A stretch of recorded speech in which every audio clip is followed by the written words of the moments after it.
أشرق دربي بالقرآن فشكرا يا ربا. اللہ تعالیٰ کا قرآن بتاتا ہے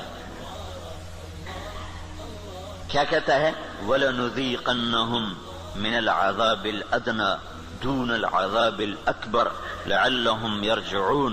جب تم ادھورے چلو گے نا، کبھی نماز پڑھی کبھی چھوڑ دی، کبھی روزہ رکھا کبھی چھوڑ دیا، کبھی حلال کھایا کبھی حرام کھایا، کبھی جھوٹ بولا کبھی سچ بولا، کبھی سود پہ چلے کبھی حلال پہ چلے، جب تم یہ سارا گڑبڑ کر دو گے تو پھر میں کیا کروں گا وَلَنُذِيقَنَّهُمْ مِنَ الْعَذَابِ الْأَدْنَى، میں تمہیں چھوٹے چھوٹے عذاب دوں گا، دون العذاب الاکبر، بڑا عذاب نہیں دوں گا. بڑا عذاب کیا ہے؟ قرآن کی دوسری آیت فَيُعَذِّبُهُ اللَّهُ الْعَذَابَ الْأَكْبَرَ يَصْلَى النَّارَ الْكُبْرَى. جہنم کی آگ، دوزخ کی آگ، یہ بڑا عذاب ہے اور یہ خوفناک عذاب ہے. اس سے توبہ توبہ. اوہو انہا لغا، بھڑکتی ہے، نزاعۃ للشوا، کھال کھینچ دیتی ہے.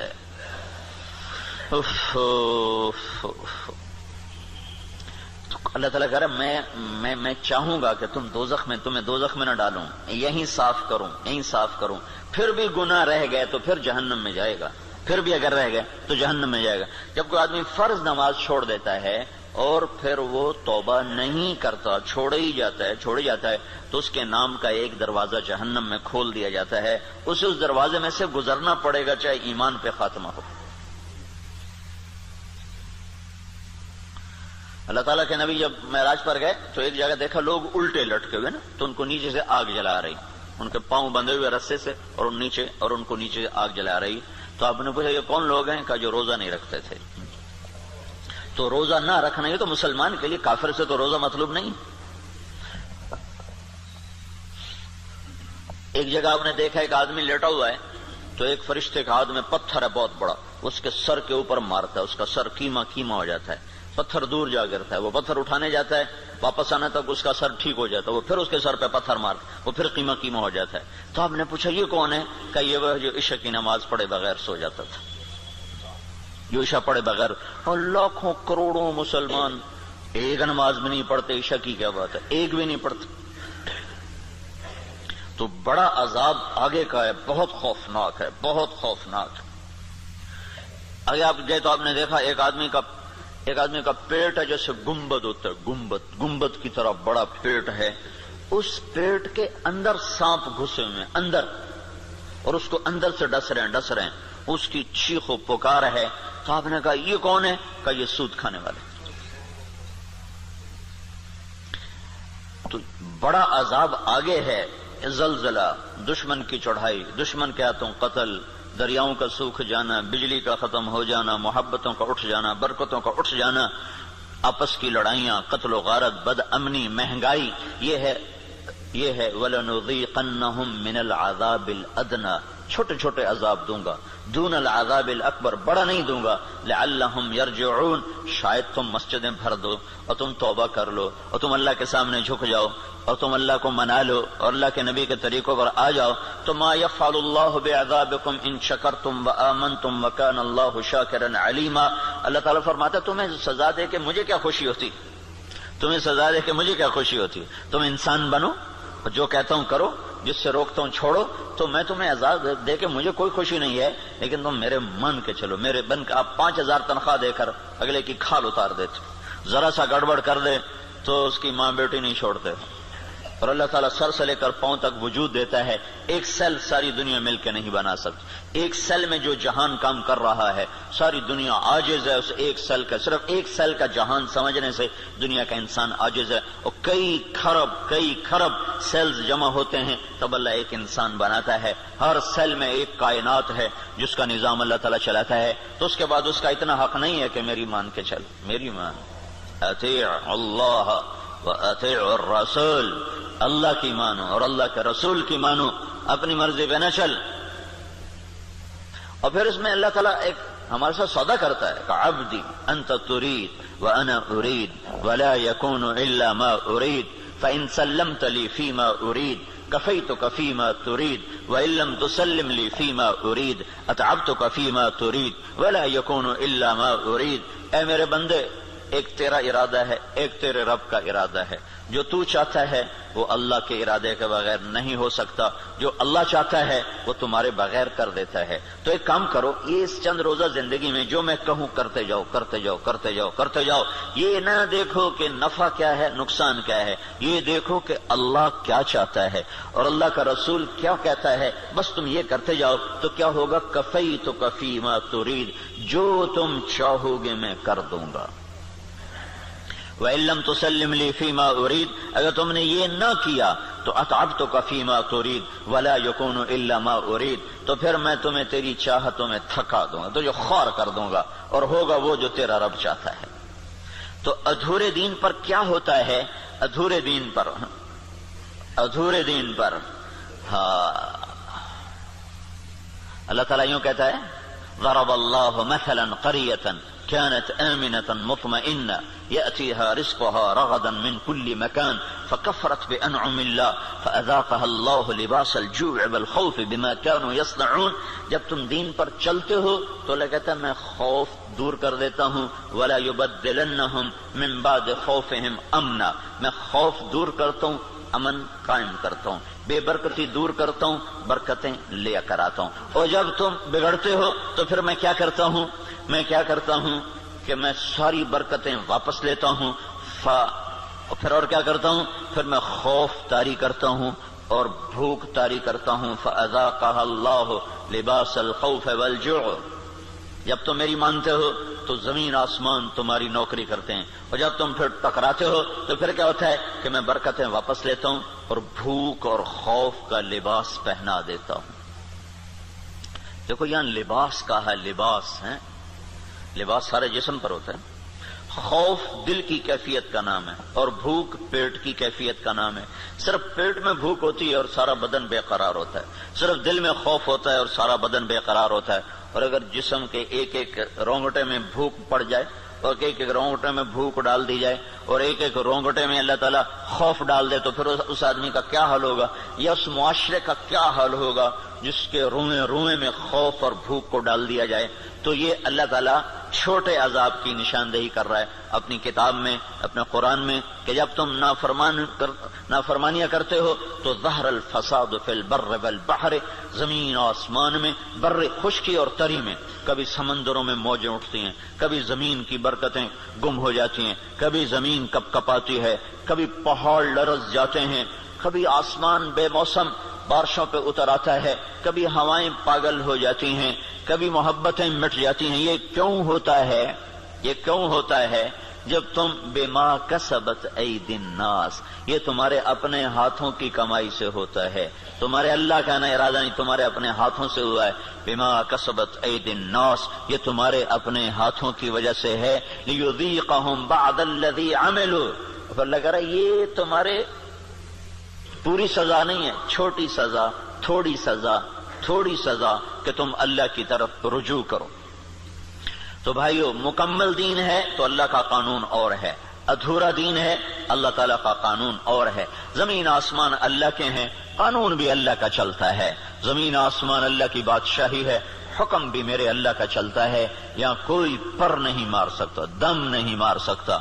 ایک کتاب میں نے حدیث پڑھی، اللہ تعالیٰ نے ایک نبی سے فرمایا، یاد رکھ تیرے بدن پہ جو مکھی بیٹھتی ہے نا، وہ بھی تیرے رب کی اجازت سے بیٹھتی ہے۔ اور قرآن دیکھو، ما تسقط من ورقۃ الا يعلمها، پتے کو کہو کہ اللہ کی مرضی کے بغیر گر کے دکھا دو۔ صرف فیصلہ آباد کے درختوں کے پتے گنو تو گنے نہ جائیں، صرف پاکستان کے درختوں کے پتے گنو تو گنے نہ جائیں، تو کل کائنات میں کتنے جنگل، پھر سمندر کے جنگل جو پانی کے اندر درخت ہیں وہ زمین کے درختوں سے زیادہ ہیں۔ اللہ نے پانی کے اندر بے شمار جنگل بنایا ہوا ہے۔ تو آپ نے اس کی شہنشاہی دیکھو کیا کہتا ہے، ایک پتا بھی گرتا ہے تو تیرے رب کے امر کے ساتھ ہے، تیرا اللہ اسے جانتا ہے۔ جاننے کا مطلب ہے کہ اس کے امر سے گرتا ہے۔ ولا حبہ، کوئی دانہ، فی ظلمات الارض، زمین کے اندھیروں میں، ولا رطب ولا یابس، کوئی خشک و تر، الا فی کتاب من مبین، ہر شے تیرے رب کی کتاب میں ہے۔ کتنی بڑی بادشاہی کا مالک ہو، اور ہم بے وقوف لوگ اسی سے ٹکرانا شروع کر دیں تو ہم سے بڑا دیوانہ کون ہوگا؟ جھوٹ کے بغیر کام نہیں چلتا. سبحان اللہ، یہ مسلمان کہتا ہے سود کے بغیر کام نہیں چلتا. یہ مسلمان کے جب بول ہوں تو زمین آسمان کانپے نہ تو کیا کرے؟ الا لعنت اللہ علی الکاذبین. اللہ نے کہا غور سے سنو، جھوٹوں پہ اللہ کی لعنت. اور یہ سب تاجر کہتے ہیں جھوٹ کے بغیر کام نہیں چلتا. ایک تاجر نے نا، اچھا بڑا تاجر تھا، وہ 3 دن لگا داڑھی رکھ لی چھوٹی چھوٹی. مجھے بڑی خوشی ہوئی. کچھ دن بعد ملاقات ہوئی تو شیو کیا ہوا. میں نے کہا یہ کیا کیا؟ کہنے لگا جو سارا دن جھوٹ بولنا پڑتا تو میں نے شیو کرا دیا. میں نے کہا اللہ کے بندے، کوئی داڑھی کی وجہ سے جھوٹ حرام ہے؟ جھوٹ تو کلمے کی وجہ سے حرام ہے. اب تو نے 2 گناہ شروع کر دیے، داڑھی بھی منڈائی، جھوٹ بھی بولا. تو اب داڑھی منڈانے سے جھوٹ حلال ہو گیا. جھوٹ کا حرام ہونا داڑھی کے ساتھ نہیں ہے، جھوٹ کا حرام ہونا کلمے کے ساتھ. کہ تو کلمہ پڑھ کے جھوٹ، تو یہ کیوں کہتا ہے کہ داڑھی رکھ کے جھوٹ بولوں مجھے شرم آتی ہے؟ تو یہ کہ کلمہ پڑھ کے جھوٹ بولوں مجھے شرم آتی ہے. کلمہ پڑھنے کے بعد جھوٹ بولنا بے حیائی ہے نا کہ داڑھی رکھنے کے بعد. داڑھی تو سکھوں نے بھی رکھی ہوئی. یہ میرے اللہ کے نبی کا امر ہے، حکم ہے. یہ اور حکم ہے، وہ اور حکم ہے. ایک کی وجہ سے دوسرا چھوڑ دوں، ایک کی وجہ سے دوسرا چھوڑ دوں، یہ کہاں کی نادانی ہے؟ تو اس کو بات سمجھ میں اس نے پھر رکھ لی. تو اب جب تاجر کہے جھوٹ کے بغیر کام نہیں چلتا، سود کے بغیر تجارت نہیں چلتی، اور اللہ کہے لعنت اللہ علی الکاذبین، جھوٹوں پہ اللہ کی لعنت، اور اللہ تعالیٰ کہے فاذنوا بحرب من اللہ ورسولہ، یا سود چھوڑ دو یا اللہ اس کے رسول سے جنگ لڑنے کے لیے تیار ہو جاؤ. ہماری تو جنگ اللہ امریکہ سے تھوڑی ہماری جنگ ہے، یا ہندوستان سے تھوڑی ہماری جنگ ہے، یا اسرائیل سے ہماری جنگ. تو ہماری تو اللہ سے جنگ ہوئی پڑی. اللہ ہمارے خلاف جنگ کر رہا ہے. اصل تو مقابل میں اللہ آیا ہوا ہے، اللہ اس کا رسول آیا ہوا ہے. صرف اللہ اکیلا نہیں ہے، یعنی ایسا اعلان اللہ نے کسی جگہ کیا ہی نہیں. تو کتنی بے غیرتی ہے کفر. دنیا کا سب سے بڑا گناہ ہے کفر. دنیا کا سب سے بڑا جرم ہے شرک اور کفر، کہ شہنشاہ اعظم خلاق علیم کو نہ ماننا، یا ماننا تو اس کا شریک ماننا. اللہ تعالیٰ نے اس کے لیے نہیں کہا کہ میں تیرے خلاف لڑائی کروں گا. ان کو دھمکیاں دیا جہنم میں ڈالوں گا، آگ میں ڈال دوں گا، تباہ کر دوں گا. لیکن سود کھانے والا 5 وقت کا نمازی بھی ہے تو اللہ کہتا تیار ہو جا، تیری میری جنگ ہے. اور صرف میری نہیں، میرا رسول بھی تیرے ساتھ جنگ کرے گا. میں بھی کروں گا، میرا رسول بھی کرے گا. تو بڑا جگر ہے لوگوں کا جو اتنے بڑے اعلان کے بعد، اتنے بڑے اعلان کے بعد کہیں جی سود کے بغیر تو پھر کام نہیں چلتے. تو یہ جب دین ادھورا ہوتا ہے تو پھر کیا ہوتا ہے، یہ سارا میں آپ کو قرآن پاک سے بتا رہا ہوں.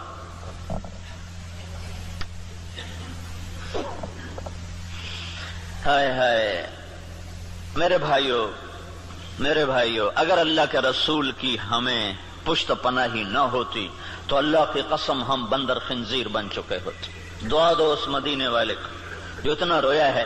کوئی نبی اتنا نہیں رویا کہ اللہ کو جبریل بھیجنا پڑے کہ بس کر اتنا نہ رو. کوئی نبی اتنا نہیں رویا ہے. تو تمہارا نبی اتنا رویا ہے کہ 1 دفعہ نہیں سینکڑوں دفعہ جبریل آیا ہے، یا رسول اللہ کہہ رہا ہے اتنا نہ رو. اور اس کو چھوڑو، قرآن کی گواہی سنو، قرآن کی جو قیامت تک پڑھا جائے گا، قیامت تک پڑھا جائے گا. اور ہر گھر میں ہے حدیث پاک، تو انہی کے گھر میں ہوگی جس کو تھوڑا حدیث کا علم ہے. لیکن قرآن تو ہر پڑھے لکھے ان پڑھ کے گھر میں ہوتا ہے. تو میرا اللہ قرآن میں اپنے نبی سے کہتا ہے فلا تذهب نفسك عليهم حسرات. میرا نبی یہ انسانوں کے لیے اتنا نہ رو کہ روتے روتے تو خود ختم ہو جائے. یہ اگر ان کے آنسو نہ ہوتے اور ان کی دعائیں نہ ہوتی اور ان کا رونا دھونا نہ ہوتا تو اللہ ہم پر بھی ایسے ہی رندہ چلاتا جیسے پہلی قوموں پہ رندہ چلا کہ بندر بنا دو، خنزیر بنا دو، پتھروں سے دبا دو، پانیوں سے بہا دو، ہواؤں سے اڑا دو، کر دیتا. اللہ کی ہم سے کیا رشتہ داری، کیا تعلق؟ ان اللہ لغنی عن العالمین. اللہ کا میں سب سے بے نیاز، سب سے غنی. سب سے پہلا رسول نوح علیہ الصلوۃ والسلام، اور 5 بڑے رسولوں میں ایک نوح علیہ السلام، ابراہیم علیہ السلام، موسیٰ علیہ السلام، عیسیٰ علیہ السلام، محمد صلی اللہ علیہ وسلم. 5 بڑے رسولوں میں 1,24,000 نبی اور رسول، 313 رسول، پھر 313 میں 5 سب سے نمبر اعلیٰ نمبر، ان میں سب سے بڑے محمد الرسول اللہ صلی اللہ تعالی علیہ وسلم ہیں۔ تو اللہ تعالیٰ نوح علیہ السلام سے اللہ نے کہہ دیا انی اعظک ان تکون من الجاہلین۔ اللہ اکبر، اللہ اکبر۔ نوح دوبارہ سفارش کی تو نبوت جا سکتی ہے، اللہ اکبر، حالانکہ اللہ نے لینی نہیں تھی، لیکن اللہ نے اپنی بے نیازی دکھائی ہے کہ میں نے تمہیں کہا تھا کافر کے لیے دعا نہ کرنا، کافر کے لیے دعا نہ کرنا، اور یہ کافر ہے، انہ لیس من اہلک انہ عمل غیر صالح فلا تسألنی ما لیس لک به علم انی اعظک ان تکون من الجاہلین۔ اس لیے تو نوح علیہ السلام قیامت کے دن کہیں کہ میں نہیں آج سفارش کر سکتا، میں نے اپنے بچے کے لیے دعا مانگی تھی، اور نوح علیہ السلام کو پتہ نہیں تھا کہ یہ کافر ہے، اگر پتہ ہوتا تو کبھی نہ مانگتے، اس لیے انہوں نے کہا لا تکن من الکافرین، اگر پتہ ہوتا تو کہتے لا تکن من الکافرین، انہیں پتہ نہیں تھا وہ منافق تھا، کہا لا تکن مع الکافرین، مع اور من، مع کا مطلب تھا کہ تو مسلمان ہے تو کافروں کے ساتھ کیوں جا رہا ہے، ان کو معلوم نہیں تو اس نے اپنا کفر چھپائے رکھا، اگر معلوم ہوتا تو پھر کہتے لا تکن من الکافرین، کافروں میں سے مت ہو۔ تو نے کہا نوح دوبارہ بات نہیں کرنی ہے، دوبارہ نہیں بات کرنی ہے، تو اللہ تو اتنا بے نیاز ہے تو ہماری کیا حیثیت، یہ تو اس سے محمد مصطفیٰ سے اللہ نے پیار ہی ایسا کیا ہے کہ اس کے طفیل ہم بھی نبھ گئے، اور ہماری بھی لاٹری نکل آئی کہ اللہ نے ہمیں حضرت محمد صلی اللہ تعالی علیہ وسلم کا امتی بنا دیا، اور ان کی دعائیں بیچ میں حائل ہو گئیں، یا رب امتی امتی یا رب امتی امتی، آخر ایک رات آپ رو رہے ہیں اور کہہ رہے ہیں یا اللہ، ابراہیم علیہ السلام نے کہا تھا فَإِنَّهُ مِنِّي وَمَنْ عَصَانِي فَإِنَّكَ غَفُورٌ رَحِيمٌ، یا اللہ جو یہ آپ نے بات دہرائی قرآن کی آیت، پھر کہا یا اللہ عیسیٰ علیہ السلام نے تجھ سے کہا تھا ان تعذبهم فإنهم عبادك وإن تغفر لهم فإنك أنت العزيز الحكيم، اے میرے رب تو انہیں معاف کر دے، تو مہربان ہے، تو انہیں پکڑ لے تو تو رب ہے، عذاب دینا تجھے حق ہے، معاف کرنا بھی تیری رحمت ہے، تیری مرضی ہے۔